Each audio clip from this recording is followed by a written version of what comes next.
শহীদ রাষ্ট্রপতি জিয়াউর রহমানের নেতৃত্বে এবং জনাব তারেক রহমানের নেতৃত্বে বাংলাদেশের ক্রীড়া জগৎকে, ফুটবলকে, ক্রিকেটকে সবসময় প্রাধান্য দিয়েছে। আমাদের প্রত্যেকটা শিক্ষা প্রতিষ্ঠানে, বাংলাদেশের প্রত্যেকটা শিক্ষা প্রতিষ্ঠানে ক্রীড়াকে, স্পোর্টসকে প্রাধান্য দিতে হবে। কারণ আমরা যদি ক্রীড়া জগতে আমাদের ইয়াং জেনারেশনকে, আমাদের ছাত্র সমাজকে, যুব সমাজকে অনুপ্রাণিত করতে পারি, উৎসাহিত করতে পারি, তাহলে আমাদের যুব সমাজ সকল প্রকার সামাজিক অপকর্ম থেকে দূরে থাকতে পারবে, তারা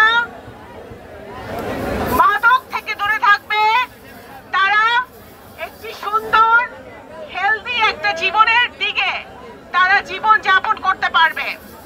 আপনারা জানেন বাংলাদেশ জাতীয়তাবাদী দল সব সময়, যখন সরকারে ছিল এবং যখন সরকারে ছিল না, সব সময় তারা, আমরা বাংলাদেশ জাতীয়তাবাদী দল দেশনেত্রী বেগম খালেদা জিয়ার নেতৃত্বে, শহীদ রাষ্ট্রপতি জিয়াউর রহমানের নেতৃত্বে এবং জনাব তারেক রহমানের নেতৃত্বে বাংলাদেশের ক্রীড়া জগৎকে, ফুটবলকে, ক্রিকেটকে সবসময় প্রাধান্য দিয়েছে। কি বুঝলেন ভাই? অনলি যেটাই চাই। বিভিন্ন ধরনের আমাদের গ্রাম্য যে খেলাগুলো আছে সেই খেলাগুলোকে প্রাধান্য দিয়েছে। আপনারা জানেন আরাফাত রহমান কোকো, মরহুম আরাফাত রহমান কোকো আমাদের দেশনেত্রী বেগম খালেদা জিয়া, শহীদ রাষ্ট্রপতি জিয়াউর রহমানের সন্তান, যিনি পেছন থেকে নীরবে নিভৃতে এদেশের স্পোর্টসের জন্য, ক্রীড়ার জন্য উনি অবিরাম কাজ করে গেছেন।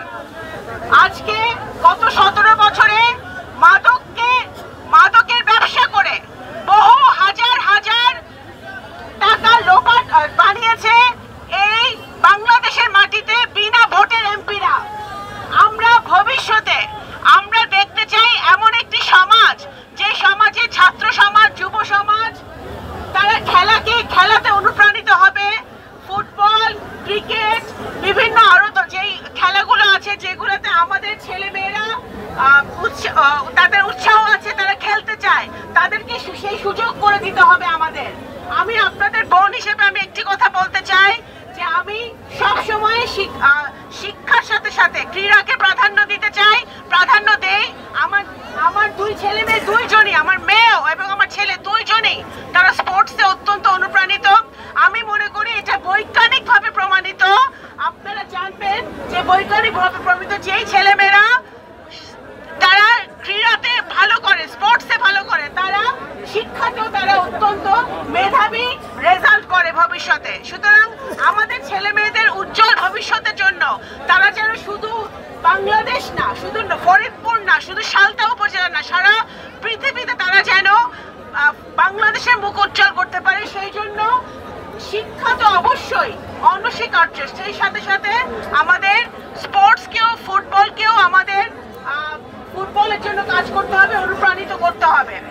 আমি অত্যন্ত আনন্দিত যে আপনারা আজকে সমবেত হয়েছেন, এই আয়োজন করেছেন। আমাদের আরো বেশি, শুধু নবগ্রাম কলেজে না, প্রত্যেকটি শিক্ষা প্রতিষ্ঠানে, নগরকান্দায় এবং সালতায় এই ধরনের স্পোর্টসের আয়োজন করতে হবে।